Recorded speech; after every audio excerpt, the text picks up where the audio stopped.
Good Good morning. morning, everyone. Good morning, children. Good morning, ma'am. Very good morning, बेटा. पाठ है आपका भक्ति पदावली. सब लोग निकाल लीजिए. भक्ति पदावली चैप्टर नंबर 13, पेज नंबर 102. ठीक है, सब लोग निकाल लीजिए. आज हम लोग इसके प्रश्न उत्तर देखेंगे. हिंदी लिटरेचर आपकी है, उसमें है चैप्टर नंबर, निकाल लीजिए सब लोग, 13, चैप्टर नंबर 13, पेज नंबर 102, पाठ संख्या 13, नाम है भक्ति पदावली और पृष्ठ संख्या है आपकी 102. सबने निकाल लिया? उसमें आपका पहला प्रश्न है बेटा, नीचे दिए गए प्रश्नों के उत्तर दीजिए. नीचे दिए गए प्रश्नों के उत्तर दीजिए. इसमें कहा है, मीरा ने श्री कृष्ण को क्या मान लिया है? मीरा ने श्री कृष्ण को अपना पति मान लिया है. मीरा ने श्री कृष्ण को अपना पति मान लिया है. मैं आप लोगों को बार बार बोल रही हूँ और बोलती रहूँगी. जिन बच्चों ने ये पार्ट के आंसर नहीं किए हैं, क्वेश्चन के आंसर नहीं किए हैं, ये टाइम है उनके पास इसके आंसर कर लेने का. एग्जाम से एक दिन पहले कोई नहीं बोलेगा कि मेरे पास इसके आंसर अभी तक नहीं है. ठीक है, तो मीरा ने श्री कृष्ण को अपना पति मान लिया है. खा है, मीराबाई ने प्रेम रूपी बेल को किससे सींचा है? मीराबाई ने प्रेम रूपी बेल को अपने आंसुओं से सींचा है. मीराबाई ने प्रेम रूपी बेल को अपने आंसुओं से सींचा है. ठीक है, फिर अगला प्रश्न है, भंवरे को करील फल क्यों नहीं भाता? कोई और जवाब दे. भंवरे को करील फल क्यों नहीं भाता?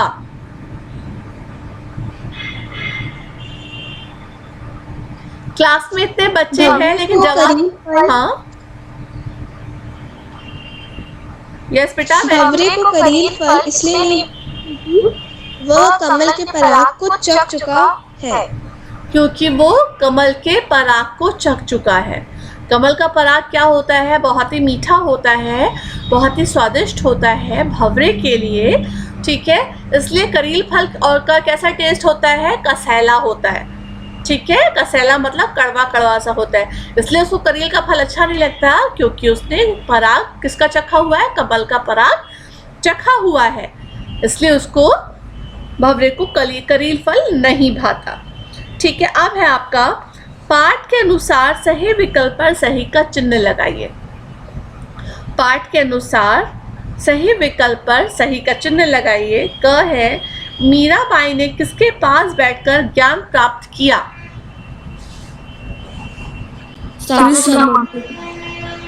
आप टिक मार्क लगा लीजिए. वेरी गुड बेटा. साधु संतों के पास. ब पर टिक मार्क लगा लीजिए. साधु संतों के पास. ख है, परम गंग को छाड़ी प्यासो दुर्मति कूप खनावे से क्या तात्पर्य है? गंगा जल को छोड़कर मूर्ख ही कुआं खोदता है. गंगा जल को छोड़कर मूर्ख ही कुआं खोदता है. इसका है अ पे टिक मार्क लगा लीजिए. अ पे टिक मार्क लगा लीजिए.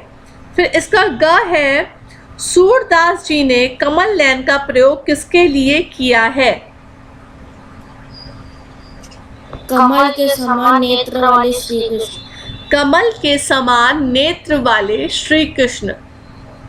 ठीक है, श्री कृष्ण के नैनों को क्या बोला गया है? कमल के समान. ठीक है, तो कमल के समान नेत्र वाले श्री कृष्ण.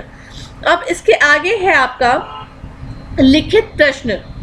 इसमें है, अधूरी पंक्तियों को पूरा कीजिए. इस तरीके का प्रश्न भी आपके पेपर में आ सकता है कि आपको अधूरी पंक्तियां दे दी जाएं और आपको वो पूरा करना है. ठीक है, उन पंक्तियों को पूरा करना है.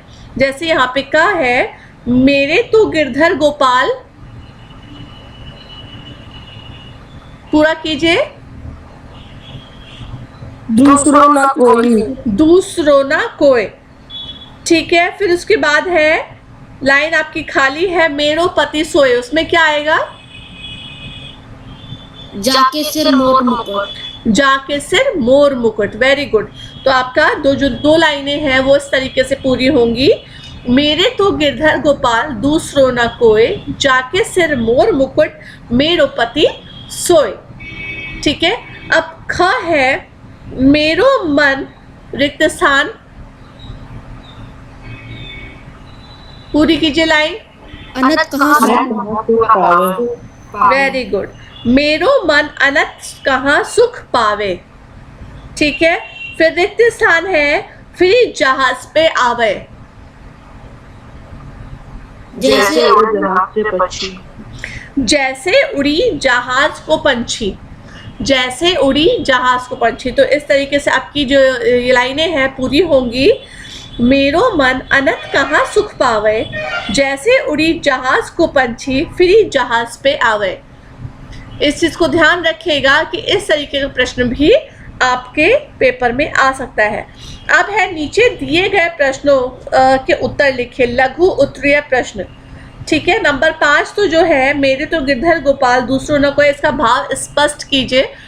तो ये भाव आप कैसे स्पष्ट करेंगे, क्योंकि आपके पास ऑलरेडी इसका मैंने भावार्थ लिखवा दिया है, आपको पीडीएफ भी सेंड कर दिया है, तो उसी के अनुसार आपको इसका भाव स्पष्ट करना है।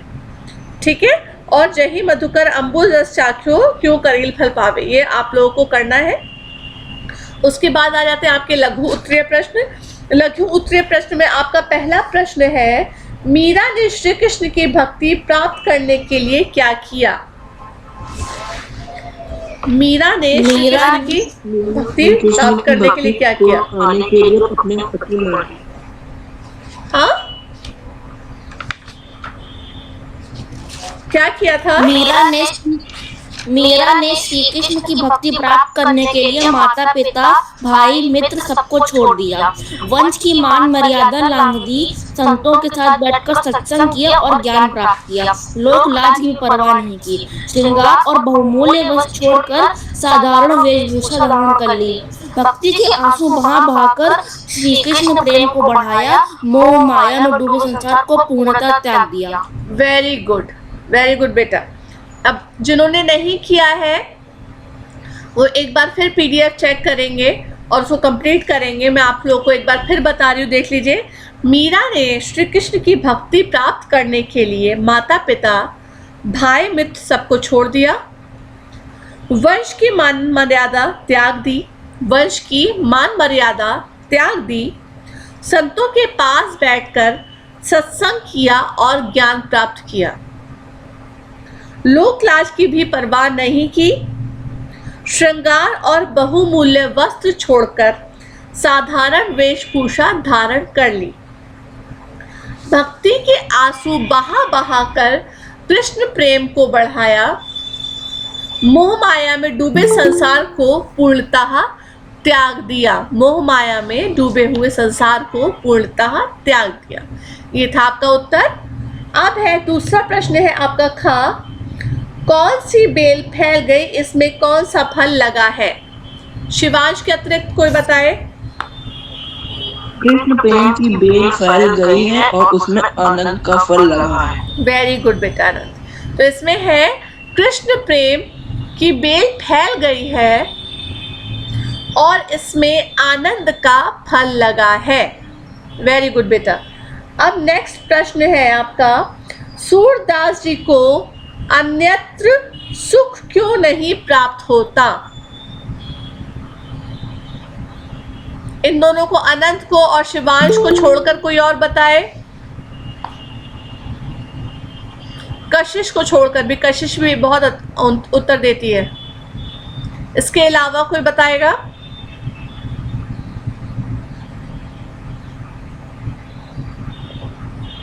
अभिनव, सात्विक, दिव्या, ताविशी, कोई बताएगा?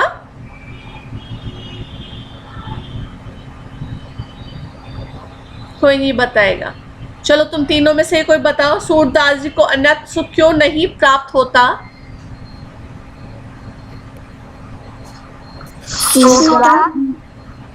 यस कशिश।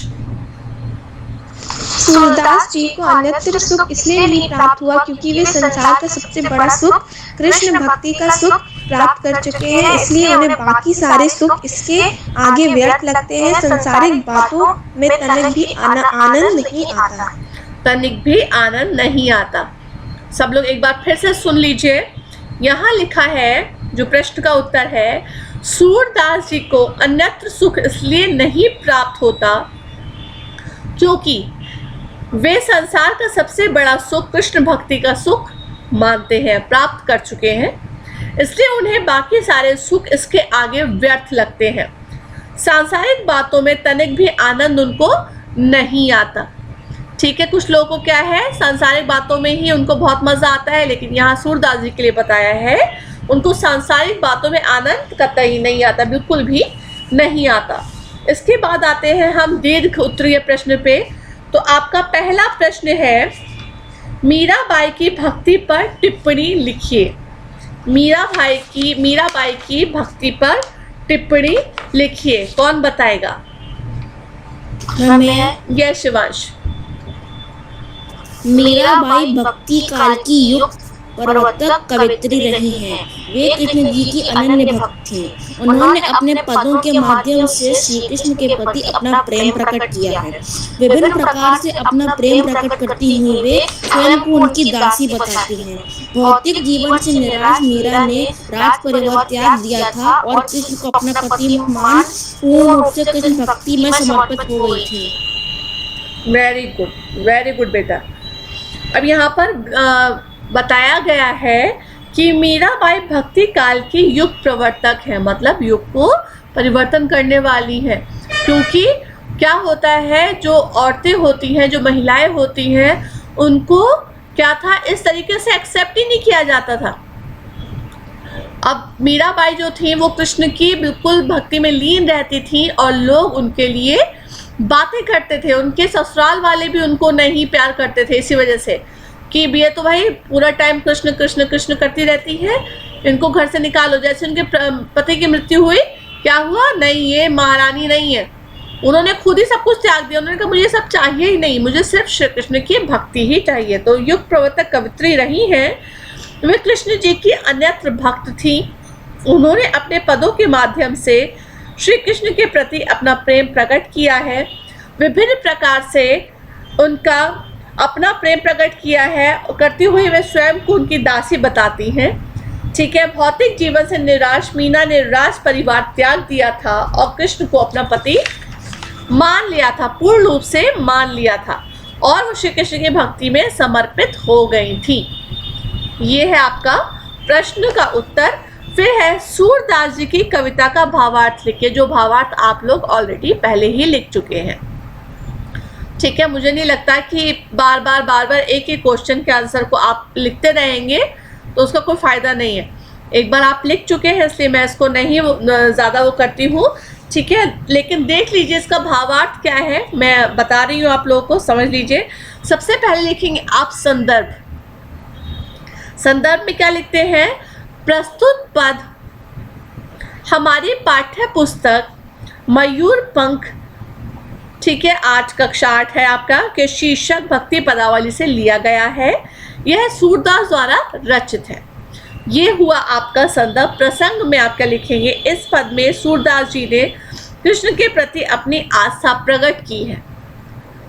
किसके प्रति? श्री कृष्ण के प्रति अपनी आस्था को प्रकट किया है।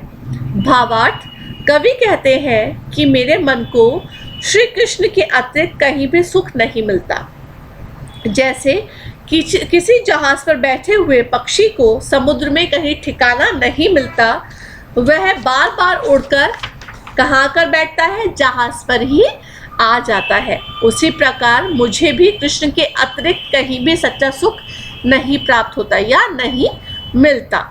कमल के समान नेत्रों वाले श्री कृष्ण भक्ति को छोड़कर कौन दूसरे ईश्वर की भक्ति करना चाहेगा। यहाँ पे सूरदास बता रहे हैं कि मेरा जो मन है वो श्री कृष्ण में लगा हुआ है, तो कमल रूपी जो नेत्र हैं उनके श्री कृष्ण के, उनकी भक्ति को छोड़कर कोई किसी दूसरे ईश्वर की भक्ति कैसे करेगा या क्यों करना चाहेगा। ठीक है, जिसके पास पवित्र गंगा नदी हो मैं तब भी अपने प्यास बुझाने के लिए कुआं खोदे, ऐसा कार्य कोई मूर्ख ही कर देगा। मतलब जिसके पास श्री कृष्ण है वो दूसरे प्रभु के पास क्यों जाएगा। ऐसे ही जिसके पास गंगा हो, पवित्र गंगा हो और उसका मीठा जल उसके पास हो, तो कोई मूर्ख ही होगा जो जाकर कुआं खोदेगा। ठीक है। फिर जिस भंवरे ने कमल का पराग चख लिया हो, उसे करील का कसैला फल कैसे अच्छा लग सकता है। सूरदास जी कहते हैं, कामधेनु गाय को छोड़कर बकरी का दूध कौन दूहेगा। अर्थात वह जिसने एक बार कृष्ण की भक्ति का सुख अनुभव कर लिया है, ठीक है, वो दूसरे में किसी में उसका मन नहीं लगेगा, उसका मन सांसारिक मोह माया में नहीं लग सकता। वह किसी भी अन्य देव की उपासना नहीं कर सकता, वो किसी अन्य देव को नहीं चाह सकता जिसका मन श्री कृष्ण में लग चुका है। तो आपका उत्तर इसी में मिल जाएगा। आपको ये आपको इसका भावार्थ लिखना है, आपको इसका उत्तर मिल जाएगा। तो इसके प्रश्न उत्तर बेटा पूरे हो चुके हैं। प्रश्न नंबर 1, सबसे पहले आपको क्या करना है, आपको पाठ के शब्दार्थ लिखने हैं। उसके बाद आपको जो मीराबाई और सूरदास के जो आपके सामने पद रखे गए हैं उनका आपको संदर्भ, प्रसंग एवं उसका भावार्थ लिखना है, ये आपको करना है। फिर उसके बाद जब आप भावार्थ लिख लेंगे तो आपको प्रश्न करने हैं। तो प्रश्न आपके यहाँ पे दिए हैं, नीचे दिए गए प्रश्नों का उत्तर दीजिए। क, मीरा ने श्री कृष्ण को क्या मान लिया है। ख, मीराबाई ने प्रेम रूपी बेल को किससे सींचा है। ग, भंवरे को करील फल क्यों नहीं भाता। ठीक है, ये हुए आपके 3 प्रश्न। उसके बाद है आपका पाठ के अनुसार सही विकल्प पर सही का चिन्ह लगाइए। मीराबाई ने किसके पास बैठकर ज्ञान प्राप्त किया। ख, परम को छाड़ी प्यासो दुर्मति कूप खनावे से क्या तात्पर्य है। ग, सूरदास जी ने कमल नयन का प्रयोग किसके लिए किया है। ये आपके प्रश्न आपको कॉपी में करने हैं। फिर उसके बाद अधूरी पंक्तियों को पूरा करना है, ये मैं आप लोगों को बता चुकी हूँ। ठीक है, उसके बाद भाव स्पष्ट कीजिए। भाव स्पष्ट आप कैसे करेंगे, क्योंकि आपके पास ऑलरेडी भावार्थ लिखा हुआ है, तो इन लाइंस का आप ये जो पंक्तियां हैं इनका भाव आप स्पष्ट कर सकते हैं। सब कर सकते हैं, सब लिख सकते हैं अगर आता है तो।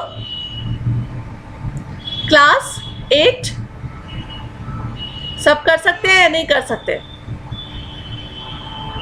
Yes ma'am. एक बच्चा कर सकता है बस, ठीक है, ओके, कोई प्रॉब्लम नहीं। फिर है आपका नीचे दिए गए प्रश्नों के उत्तर लिखिए। लघु उत्तरीय प्रश्न, जिसमें पहला प्रश्न आपका है, मीरा ने श्री कृष्ण की भक्ति प्राप्त करने के लिए क्या किया। ख है, कौन सी बेल फैल गई, इसमें कौन सा फल लगा है। ग है, सूरदासी को अन्नत सुख क्यों नहीं प्राप्त होता। फिर आते हैं दीर्घ उत्तरीय प्रश्न पर। मीराबाई की भक्ति पर टिप्पणी लिखिए। और ख है, सूरदास जी की कविता का भावार्थ लिखे। भावार्थ ऑलरेडी आपको मैं बता चुकी हूँ। तो ये है आपके प्रश्न उत्तर। इसी के साथ आपका ये पाठ समाप्त होता है। भक्ति पदावली सबको समझ में आ गया, कोई परेशानी। नो। ठीक है, तो ये आप लोग अपना वर्क कंप्लीट करना है। फिर उसके बाद आपका जो चैप्टर स्टार्ट होगा उसका नाम है लालू की शैतानी। नेक्स्ट टर्न में हम लोग चैप्टर स्टार्ट करेंगे लालू की शैतानी। आज आपका ये चैप्टर था भक्ति पदावली, जो पूरा हो चुका है, और आशा करती हूँ कि सारे बच्चे इसको जल्द से जल्द कंप्लीट कर लेंगे। जिन बच्चों ने क्लास अटेंड नहीं किया था उनका भी रिवीजन हो चुका है, एक बार फिर वो पढ़ चुके हैं इसको। तो आप लोग अपना अपना वर्क कंप्लीट रखें, ठीक है, ओके क्लास,